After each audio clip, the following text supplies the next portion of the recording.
What a fantastic movie, huh? Let's give another round of applause. Matt Steinhauer, writer, director, and co-producer. Also co-writer, actually, so yeah. My name is Angelique Pretorius. I was Chris in it. I storylined it and produced it. Hi, I'm Jamie Lynn Concepcion, and I played Dolores. I'm Dilip Isaac. I was the cinematographer and one of the producers on this. Fantastic. It was like a Christopher Nolan film, wasn't it? There were so many twists and turns in it. How did you craft the story together? How did it come together? How long did it take? I think we got all the bones together in a couple of months after we watched Rear Window, and then realized that her apartment it's kind of like a fishbowl, and you could see your neighbors and see weird stuff. And we were neighbors, right? And we were neighbors. So we figured we had the perfect setup for a story. Yeah. I really like the locations. Whose house was it? That house was really interesting with the elevator and all of that. Yes, that's out in La Cañada, Flint Ridge. Me and Dilip, we used it 10 years ago for a short that went to Telluride and stuff. And we were the first people ever to shoot there, actually. And so, they still give it to us for a good rate. But, yeah. And how did you become involved with film? I went through the good old-fashioned audition process. It started with a self-tape, and then I got a call back, which was really fun. And yeah, the rest is history. Those were the days when we actually had in-person casting. It was amazing. It's like ancient history now. Yeah. Does anybody have any questions from the audience? Yes, go for it. I was curious, where did the, how'd you call it, the over the head, how did you craft that specific movement that they greeted each other with? Oh yeah, how did we come up with that? You mean the movement? It was quite arbitrary. I think Matt just came up with it. But it's got to be weird, but not weird enough that anybody that's around you would be like, wait a minute, what did you just do? So we're kind of trying to ride that line. So yeah, I forgot. We just it's okay. It's like a choreographed dance. Yeah. Any other questions? Oh yes, go for it. Were you consciously trying to play a golden era actress, or is that just you? It felt like I was watching Doris Day or something. Oh, you're talking to me? Not consciously. I think there was definitely a bit of Hitchcock in, obviously, the Rear Window influence, and I think the certain aspects of the storytelling that Matt gravitates towards. So from that perspective, I was maybe helped out by the genre, but thank you so much for saying that.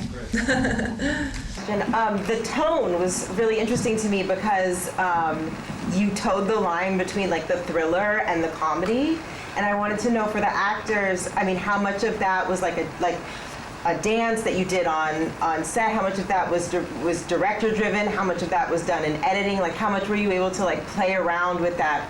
It's a tough tone to hit. Good question.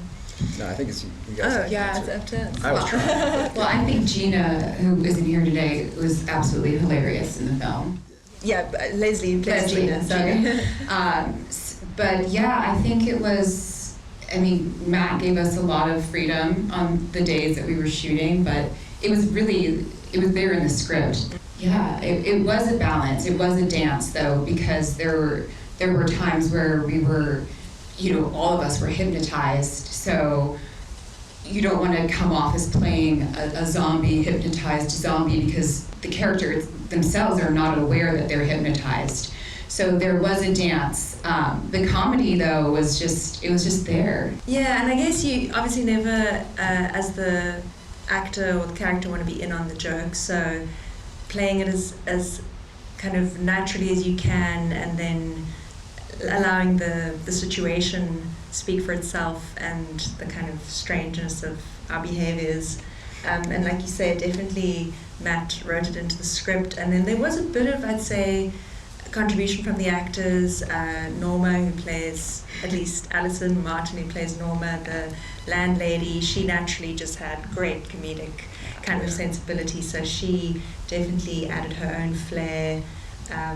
So there was some room for that as well, I think. Yeah. Right, yeah. Allison just being like fun. When she came in for the casting, she's just like funny walking through the door. And then Jamie's like physicality. We're like, we need to, really make sure we get a lot of the physicality into it, comedy-wise and otherwise. So yeah.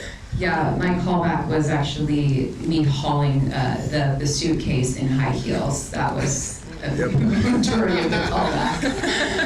So yeah, which is just funny, like without even trying to be funny. Just put some high heels on and try pulling a suitcase. Comedy. It's like, yeah, she can do it.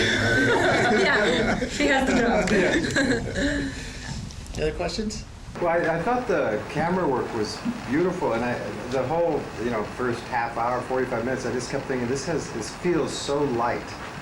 The comedy, everything about it just felt so light and delightful. But I know that can be a hard line if you can overlight comedy sometimes.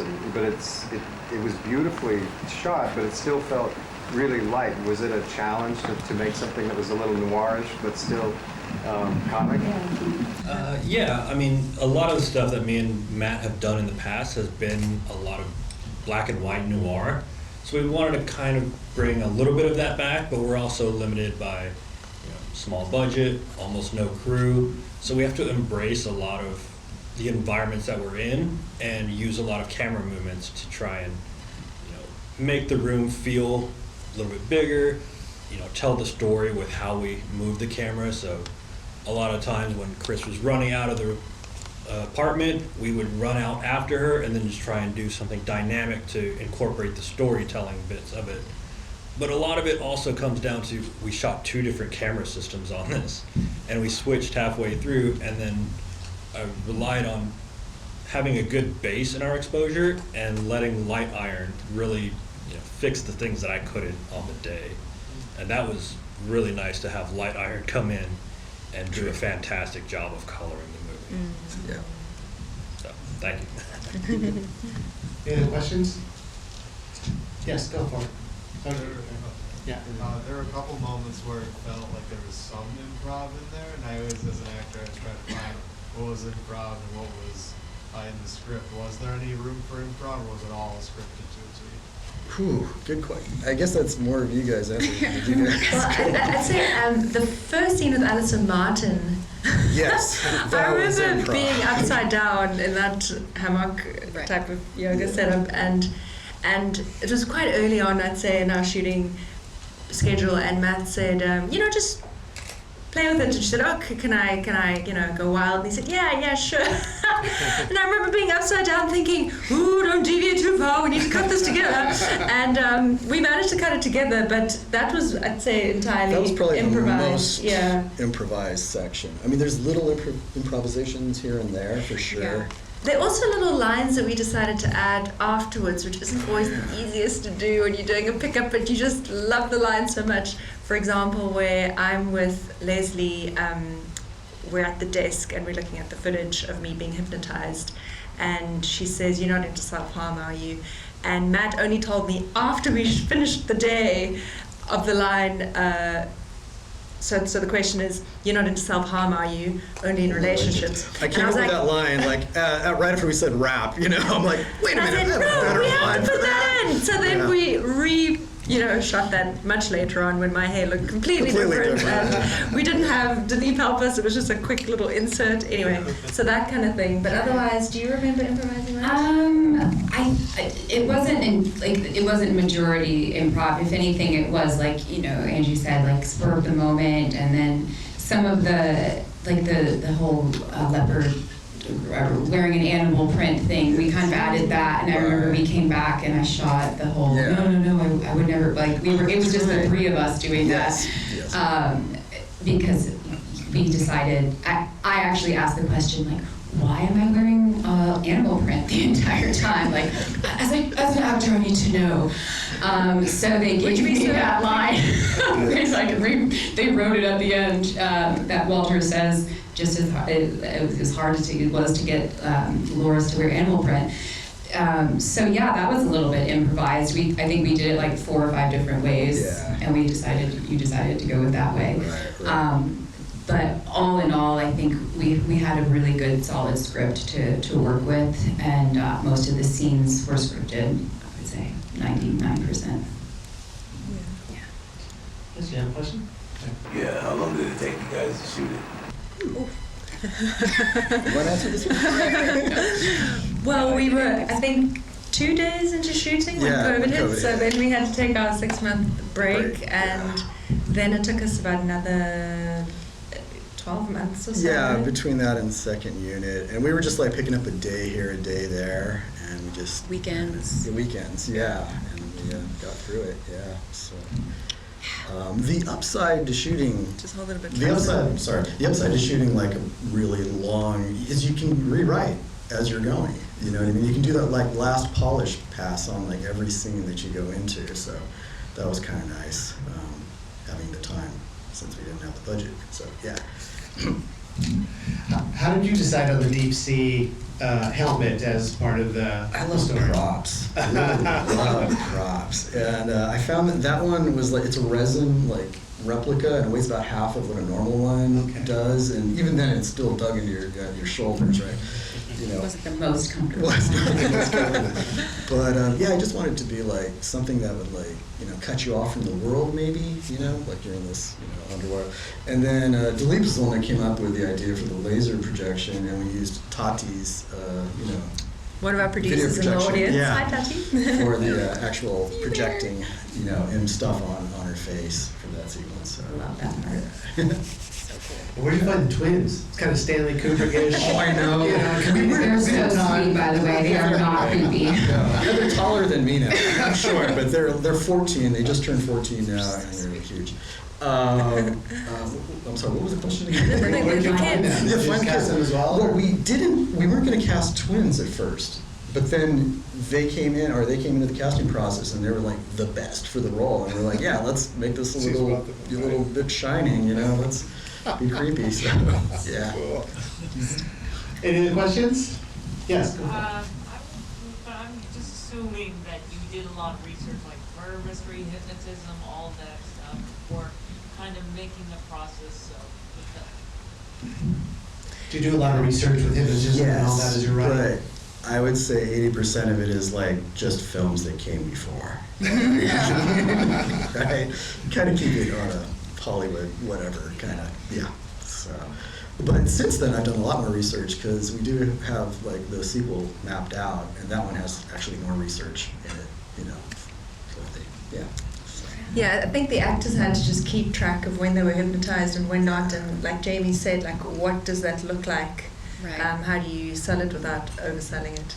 Right, because when you're truly hypnotized, you are just acting like completely normal, you know. So that was a challenge, and I think before we would shoot each scene, we had to kind of think like, wait, what's happening? Have I just been hypnotized? And then there are moments like where, you know, like Gina's about to stab you, where she gets that look in her face, like, I'm gonna kill you, right? But if she had that when she just showed up, and you would suspect that she was going to kill you, right? So there was, and Gina Leslie, she did a lot of research on being hypnotized. She talked about that once or twice. But yeah, I think mind control is fascinating, and especially, you know, these days where everyone's like sort of being mind controlled by their cell phones, and maybe they don't even realize it. So yeah, it is very interesting, and I love sci-fi, the genre itself. So this was a lot of fun, and it wasn't creepy while we were filming it, so watching back is really, it's fun to see how the effect of the cinematography, the lights, the music, like everything coming together really gives it that edge, you know, so. Well, ladies and gentlemen, thank you so much. Thank you for being here. So another round of applause for my team.